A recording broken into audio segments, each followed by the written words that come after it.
Inahin mo ng 8. Titingnan mo ng Rakeram bago Conrad. Bumigay lang yung roller niya.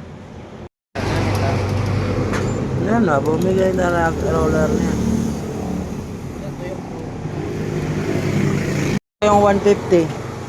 Maganda ang supply ng langis sa head. Dumating na talaga na bumigay na talaga ang parts. Kahit anong ingat.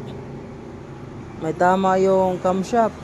Tapos dito, tingnan nyo ito dapat hindi siya mag up down. Yun yung lagi binablog ko. Pag sobrang ingay ng head, up, down, up, down, up, down. Uga na. Kabila. Check natin yung kabila.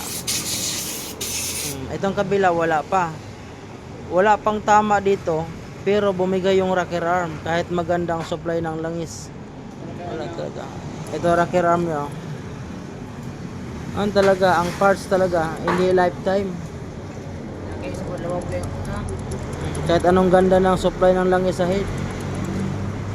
Ayan. Ito rin, may tama rin.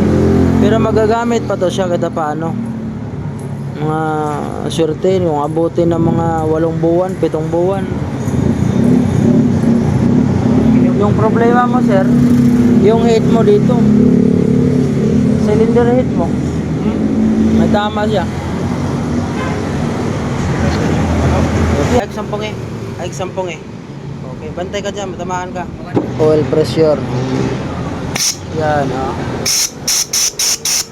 napakaganda yung daloy ng langis. Pero sinira pa rin ang kamat sa kahid. Lagatak talaga to. Pabawasan na yan konti.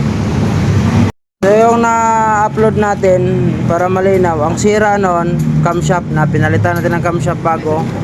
Tapos rocker arm doon sa exhaust. Kailangan ang sagot tumbok. To rocker arm sa exhaust. Tapos yung cylinder head, mayroong sumagot na sira cylinder head, tama, pero kulang ang iyong sagot. Kailangan 3 ang sagot. Cylinder head, camshaft at rocker arm. Ito, sira.